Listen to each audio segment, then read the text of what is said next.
Today we're going to be talking about small group communication, which is chapter 15.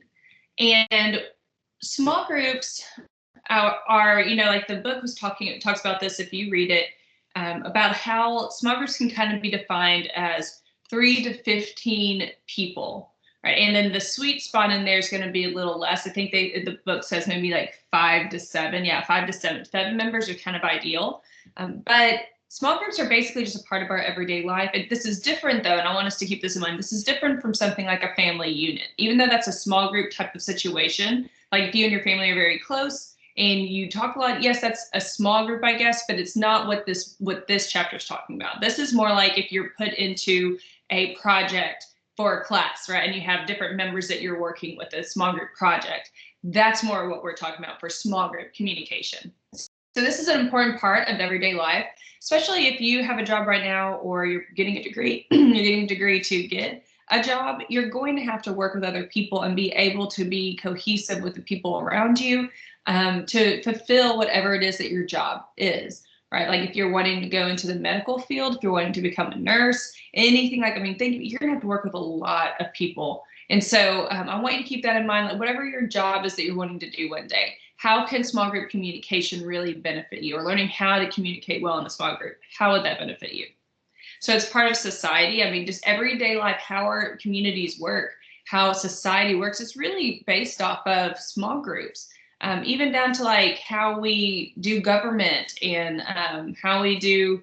Even though it's bigger, it's not technically like what I'm talking about in here. It's still part of society. It's still what makes us, like the small group communication has to happen in order for society just to keep on going. Whether that is government, whether that's just how your neighborhood works, or how, depending on where you live. Like when I lived in an apartment, there was a small group of people that kind of oversaw the whole apartment complex. All those things, that's just part of society, and it all runs off small groups.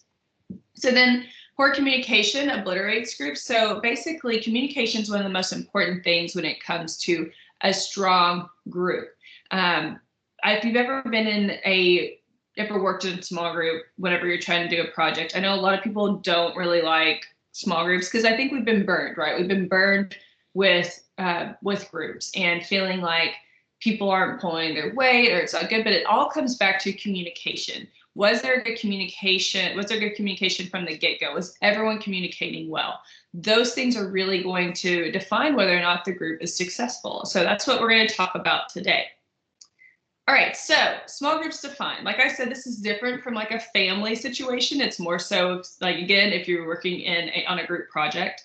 But these particular small groups, like small groups in general, can vary in size. They can be, really what the book talks about is like 3 to 15 people is kind of what scholars say is kind of like that's a small group, 3 to 15 people, but it can vary anywhere within that. And then the sweet spot is kind of somewhere around, I think like 5 to 7 is what they said. So that they vary in size, and that's important.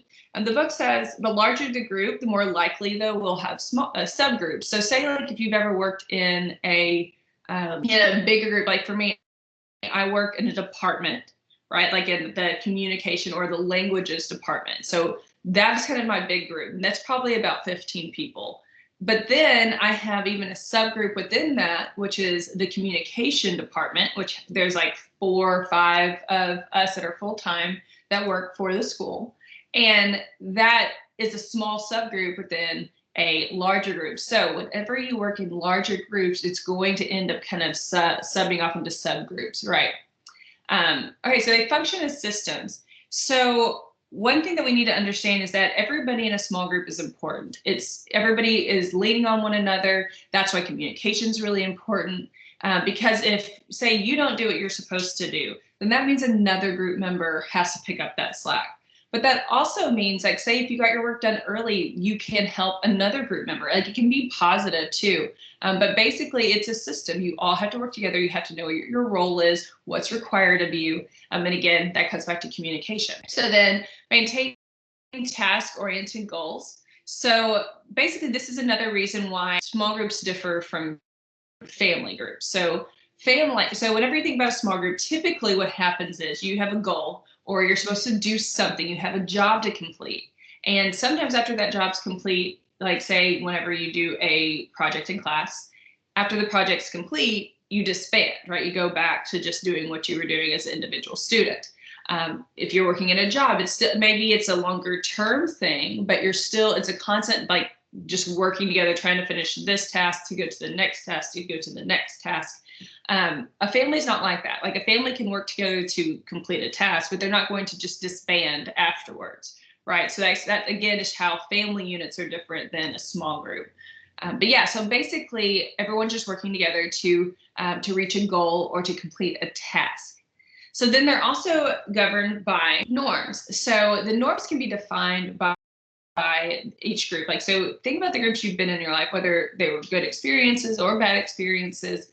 Each group you're in is going to feel different. You're going to have different norms, whether that's how people communicate, whether that's like, okay, let's all vote, raise our hand on anytime like we're talking about changing a topic or changing something, or maybe y'all are all really close and became really good friends, and then y'all communicate about everything and you're really supportive. So, like, depending on the group, you're going to have different norms. So for me, I think I've told y'all this before, like when I worked at the U of A, it was a lot bigger and I felt like there wasn't as much camaraderie as far as all the graduate students I worked with. And so it was kind of, I don't know, the norms were just different, like what was expected when we were in small group situations. That was different than like where I work now, where everything is more so, okay, let's vote on this. If you have an idea, share it. We'll talk about it. We meet on a regular basis and we talk all the time about things. So those are norms. Like at this department, that's the department I'm in now, communication and how we communicate and the respect that we give one another, that is very important. And that's an important norm to our group. So each group that you're in, it's kind of important to recognize this. What are our norms? And even communicate that at the very beginning. Say if you're going to work in a group project, communicate what are the expectations, because then you can define some norms that everyone will follow. So then you create your own identities. Like I said, that kind of goes in, as I said, you have the norms that you create. That's also going to go within creating your identities. You're going to create an identity within yourself, whether that is a positive one or negative. But like I was talking about here, the way that my communication department communicates is a very positive experience. Like, I know that I can reach out to any of my colleagues and ask for help on anything, and I know they're going to help me. The way that we talk, the identities that we have, like it's all very positive, which I like. I like that we have that.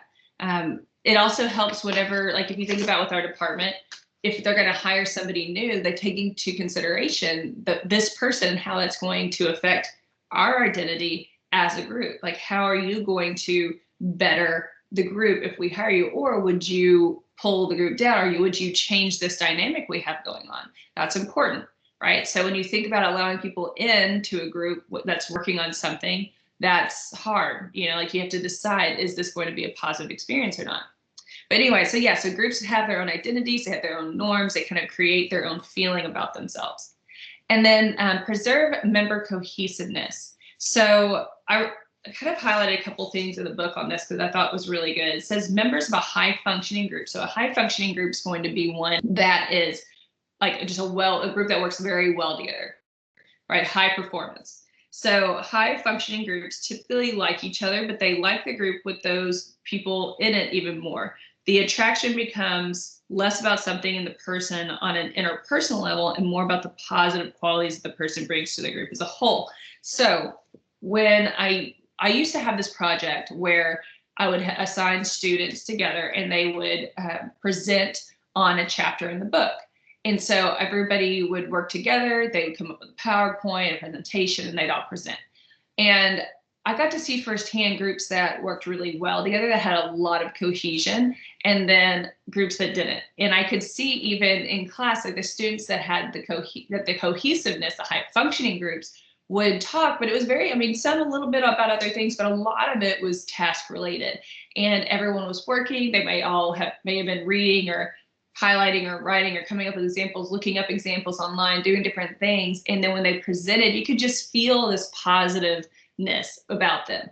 And, every single one of those people may have been different. And this is what this is talking about. They may not have been people that maybe they would be friends with on an interpersonal level. Like maybe on just a normal day, they wouldn't have become friends, but because of the task at hand, they really liked each other. They liked how hardworking everybody was. We talked about the things that attract us to people. One of the things that can attract us are task-related reasons. So maybe they had that task-related attraction. They liked each other because everyone was willing to communicate. Everyone was willing to work.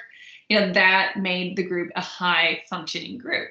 And you could see it. I could see it. And even like at the end, I made everybody turn in kind of just basically like saying what every group member did and kind of rating them as a group member.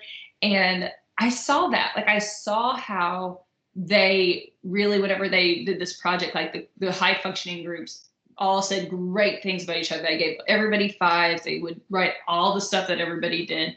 Groups that didn't, I could kind of tell that maybe they still scored high because they felt bad not scoring people high, but maybe they just wrote like 1 or 2 things, or maybe they was just kind of like, they were a good group member, they were all right. Like it was just kind of like, And I knew that wasn't a high functioning group.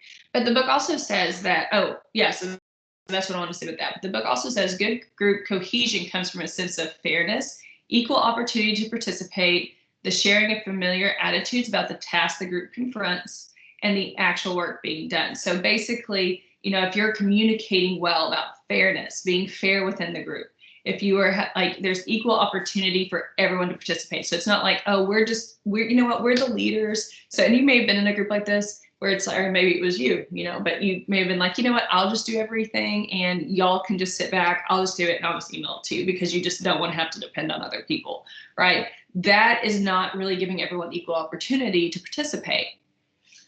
And then sharing of similar attitudes about the task at hand. Those things are important as well, because you need to be able to have similar attitudes on how we're going to go about doing this task. And then finally, let's see, it says, where did I say that? And then the actual work being done. So you're basically talking a lot about like, what is it that we need to do? We have a clear goal. We have a clear, like we know exactly what we want to do. When they have that clear vision, it really helps the group. And then finally, it says good groups have clear direction, specific goals, and a plan. So basically, that's what you need to understand for having a really good group. I'm going to say that again. Have a clear direction, specific goals, and a plan. And the better that the group is, the stronger they work together, the better the communication, the better the group is going to be. Okay, so then we have group development. So there are a couple different theories on how groups develop. So the first is phase theory. And phase theory is a 4-phase theory of group development consisting of orientation, conflict, emergence, and reinforcement that focuses on the needs of the group at particular times. So the orientation phase is kind of like we talked about earlier, like it's when you get to know each other, you're kind of, my Siri just popped up. But this is where you are getting to know each other. This is where you are kind of defining maybe each other's roles. So what is everyone going to do? Is someone going to be the note taker? Someone kind of the researcher? Like you kind of assign things to people. This orientation stage is just kind of getting your focus, right? And then conflict. So after group members get to know one another and identify the task, know what their roles are, they progress into the conflict stage. This does not necessarily mean that there's negative feelings that emerge, but rather that the group members examine the issues related to their task and debate the best way to move forward. So this doesn't mean like when we see conflict, we tend to just think, that's a fight. But that's not what it's talking about. It's talking about, okay, now we need to think about, here's the task. This is what we need to complete. How are we going to go about doing this? And this is where people start giving out ideas, and we have kind of discuss and debate which idea would be best. What things should we do? How should we present this? Think about if you're working on a group project, a presentation, how do we want to present this? What's the best way to do it? And then emergence. So then emergence is kind of when you come out of that.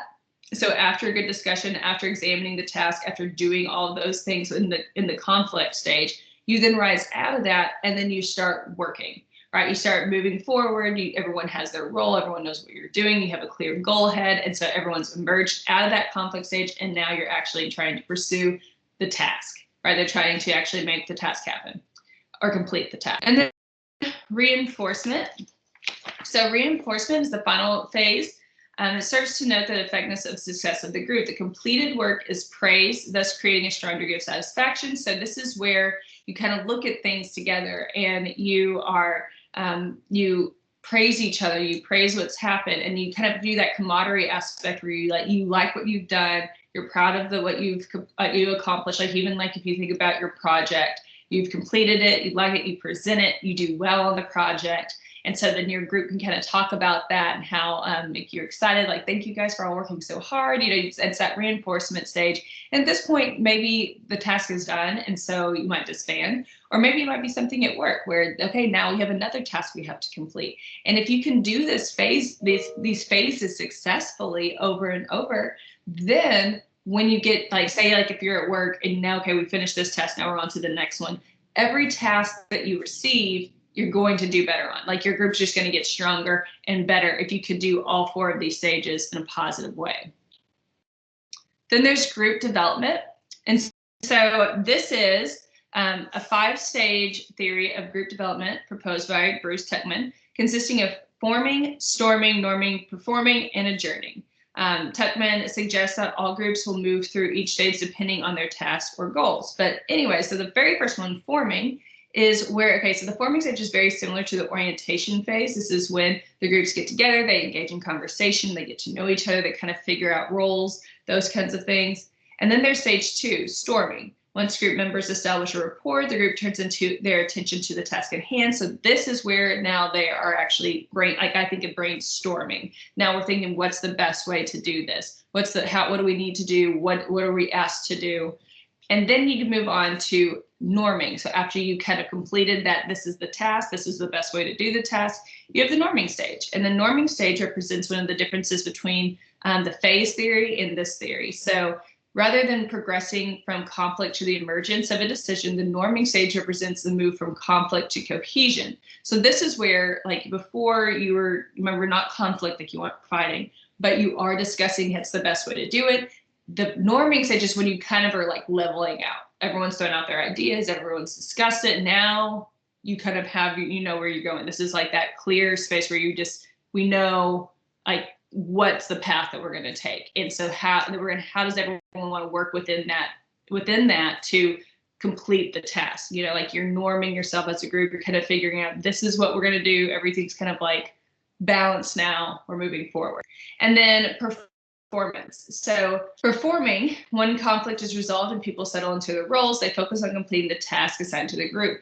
And so this is where you're actually going to be doing what has been asked of you. So, like, you know, after everybody's kind of been given their roles, everyone knows what they're doing, then it's time to go and do it. Like if you have ever worked in a small group completing a project, at school, you know that at that point, everyone's like, okay, you're studying this part, you're researching this, you're doing this. All right, let's go and let's go complete our task and come back next class period. Right. So you do that, like you go and you perform, you do what you need to do, and then you work together. It's like that continual process of like you working, coming back to the group, working together, you know, and just working all the pieces working and moving together. And then adjourning. So adjourning is the last stage and represents yet another signature difference between this one and the phase theory. So this last stage is where you're going to kind of, let's see, it says the last stage accounts for when the group is finished with its task and moves to disband, which could be a variety of reasons. You know, maybe you finished the task, maybe it didn't go successfully, or even like say if you have a job and you work with other people and maybe this group's just not working and sometimes it disbands and people kind of move around just specifically because it's just not working wonderfully the way it is. But sometimes it's just because the project's done or because that task is done, so you move on, right? So it just kind of depends on the situation, but adjourning is just that ending phase. It's just kind of like when you go ahead and go your separate ways. Okay, member tasks. So when you go into a small group, and this is something that's really important, especially if like for even like class projects, anything, everyone needs a role. Everyone needs to have a task to do. What happens is sometimes why it might be frustrating as to, you know, oh, I don't feel like so-and-so's doing their part.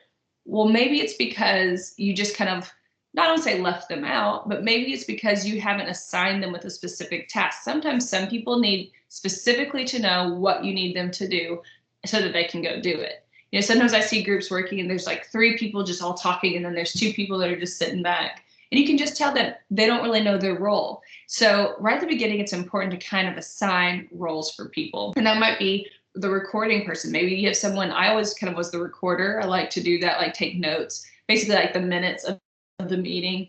I took notes on, okay, what's everyone's role? What is everyone supposed to do? And then I would email that out to everybody afterwards. So they all remembered, okay, this is what you're working on. And then commentating. And so commentating is going to be someone that is going to be talking and kind of, talking about this conversation, helping it progress. The person that is going to be, I don't want to say just the leader, but they're going to be the person kind of keeping things going, keeping things moving. And then you have, and actually I want to go a little bit more into commentating. So essential function of any group members offering opinions and ideas to the larger group. This commentary can be the form of constructive criticism or playing the devil's advocate. So basically, in a well-functioning group, all members feel that they're able to offer ideas and comments. Sometimes you have to have that person that kind of helps people see things in a different way. So that's kind of what the commentator person is. So say somebody gives an idea, oh, that's great.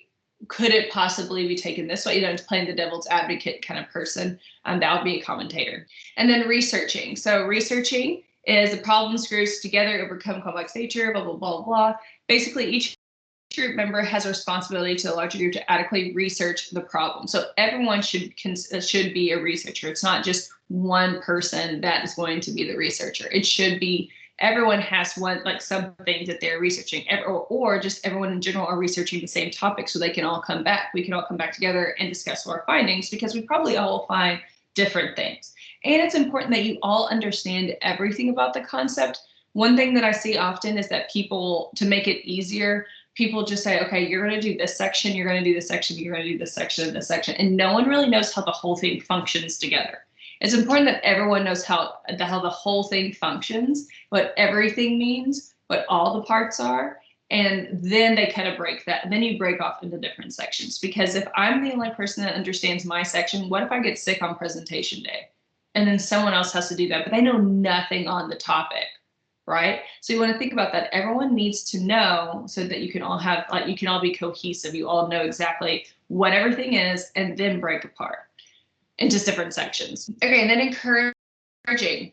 Obviously, everyone can be an encourager. Sometimes that's going to be one person that's just awesome at it, but encouraging is important in a group. It's important to have a positive communication style within it, because if you think about coming to a group that no one really encourages each other, that's just very bland and whatever, isn't fun. No one's you're not going to feel like, oh, I really want to invest myself in this. So you need encouragement. You need to be an encourager. You need to have everyone encouraging one another instead of putting each other down. Or say if someone messes up or doesn't do exactly what they're supposed to, how you handle that is either going to be encouraging to make them want to do better, or you're going to make them feel alienated and oh, I should just give up, right? So think about that. You want to be encouraging.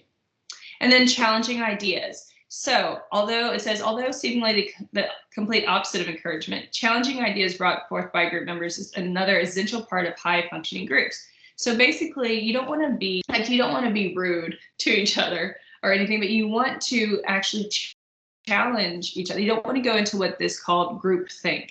And groupthink is when you basically one person starts putting out ideas and it becomes just them. They whatever they say, we're going to go with it. And we all just kind of sit back and say, okay, whatever you want. And then it just becomes one person putting out any ideas. It's good to have people challenge your ideas. It's good to have people, like I say, if you're that person, I tend to be that person that puts out all these ideas. It's good to have someone challenge you back and say, well, what about doing it this way? Or, could it be this? Or what about doing it? You want everyone to come up with different ideas rather than just one person and everyone just agree with it, because you're not going to do the best you can on a project if only one person is coming up with the ideas. All right, so coordinating. So then coordinating, it's essential that every single person coordinates, right? Everyone understands, okay, you play a role in this project or in this, completing this task. And so we all need to coordinate our time. It's going to be hard because everyone has crazy lives, but it's really important to figure out schedules, what's the best way to do things. And there might be one person that's really good at that kind of stays in touch with everyone and makes sure everyone knows kind of the leader. Maybe you start a group text and this person's just kind of our person always reminding everyone, remember to bring this up to class, remember we're working on this, but basically everyone needs to coordinate with each other, because that's another reason why groups fail or people get frustrated, is that they feel like, well, you're not they aren't participating or they're not doing things, or they didn't come to class today, but there's no communication. Like, you need to be able to communicate and coordinate with one another in order to have some expectations, and so people know. And if they know it from the very beginning, they're more likely going to stick with it, rather than like it just like every single time, you know, you're all like, okay, well, maybe we'll meet this week, or maybe we'll do this, or maybe we'll do that, and it's different. You need to coordinate each other's schedules, think about it, and from the very beginning, think about how we want to schedule and coordinate our lives during this project. Okay, so then we have challenges of group work. So like I said a second ago, groupthink. Groupthink's the number one issue that people don't really realize is an issue. You know, sometimes you think, oh, we're just really cohesive. We just come out like so-and-so just has great ideas. And then you kind of go into this point where everybody's thinks the same way. There's no challenging of ideas. One person just comes up with everything. But that kind of limits creativity. It limits you can't see the best way to complete a task or to do the project or whatever it is you have in hand if only one person has a say. And also when that happens, when it becomes groupthink and one person's just kind of doing ideas and everyone's just saying, okay, that kind of makes one person the leader of everything. And so it's more like what they say goes. And then later, say you do want to come up with ideas and you do want to present your ideas, you don't feel comfortable because it might go against what they think. And then that doesn't really create good cohesion within a group, right? So you definitely don't want groupthink. The book says that groupthink is the willful seeking of anonymity despite individuals who harbor doubts. So basically, like, say you do have doubts, maybe you do think another way might be better, but this one person's kind of already come up with it and everyone else in the group has said, okay, yeah, let's just do that. And so then you don't feel comfortable saying anything, but maybe you have some doubts on the way the project's going, right? So we don't want that to happen. We want to make sure that we have open and honest communication within a group. Then group hate. So group hate is when people have strong negative feelings about the prospect of working in a group. So, you know, we've all had this. And I know that whenever I assign group projects, you know, this semester's been different because of COVID and everything. But in the past, I've been able to see when people don't like groups, you know, they're just like, oh, my goodness. And what happens with group hate is that once you are put into a group, then that like a person who truly has group hate will end up just being like, you know what, I'll just do everything. Or they'll act like they're going to do, or if it's you, then you'll act like you're going to do it with everybody. But really, it's just you coming up with ideas, writing everything down, and just kind of assigning things to people. And again, it kind of comes to the one person doing everything and not really letting anyone else participate. And it also just kind of harbors this not great feelings within the group. And again, not having good camaraderie within your group is going to alienate people and make people not want to work in groups. So group hate fosters more group hate. And then non-participation. So non-participation is exactly what it sounds. People don't work. People don't participate. I see this in my in classes whenever I do assign group work, and that is frustrating. But I think one of the things you can do for non-participation is, one, include people and encourage them, make them feel like they are part of the group, try to create a good sense of communication and like, a positive identity. Those are great things you can do.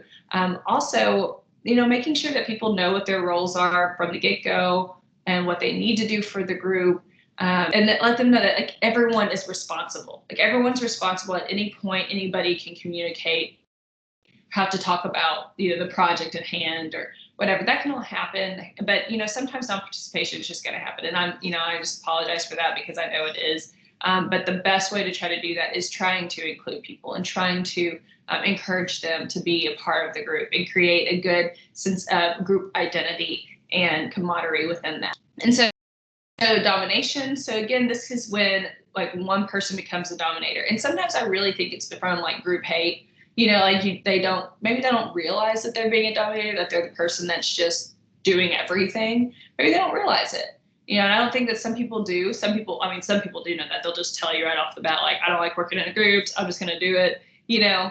But sometimes people don't realize they're doing it. And so you want to be aware. Like if you have the tendency to be a dominator within a group, be aware of that and be aware if you're not accepting other people's ideas, if you're not allowing anybody else to have a say.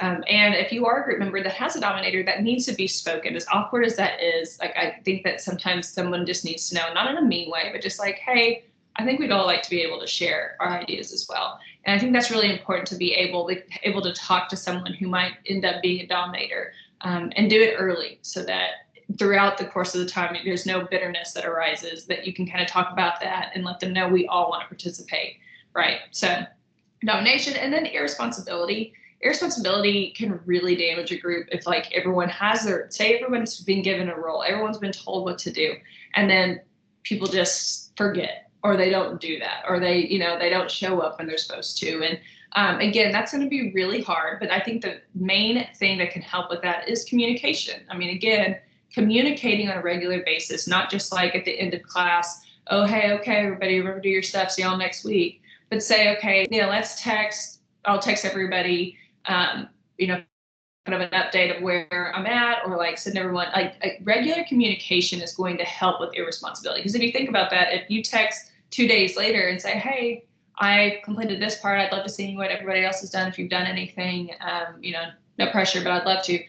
Something like that might be good, because then someone who maybe forgot that they had that homework from the project, they might go, oh yeah, I need to do that. And then it sparks it, right? And so I think the regular communication, aligning your schedules, making sure that you all know exactly like what days you're going to meet, put it on the schedule, all those things, like having that all done in advance. The more work you can do kind of at the beginning, I guess, with that is going to help with that irresponsibility. But then the regular communication literally through all of these is the most important factor. Okay, rewards of group work. So one, they're way more efficient. I mean, if you really think about it, yeah, maybe you all have to study like whatever it is that you are going to do the project on, but then you can kind of break things up and everyone's willing to work. Everyone can do their part, and that can be more efficient.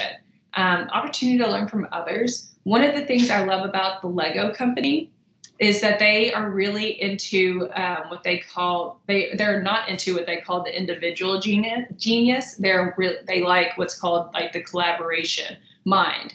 So individual genius is kind of what we've kind of been brought up thinking, like you do everything yourself, you come up with your ideas on your own, and you try to have the best idea.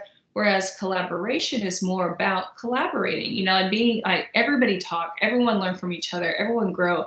And what Lego company has found is the more that you collaborate, the more creative projects will be, the more you'll learn from other people. If you're just doing everything on your own, it doesn't really allow for a whole lot of growth. I mean, yes, growth, but it's going to be slow.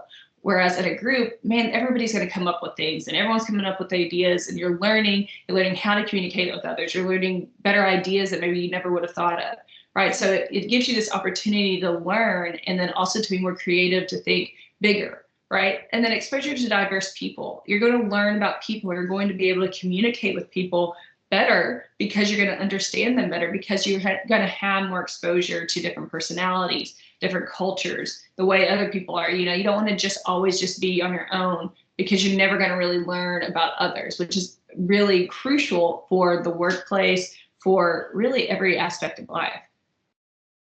All right, so dialogue in groups. It's kind of like, as teacher, I feel like used to have teachers who never would want the groups to talk about anything but their group work.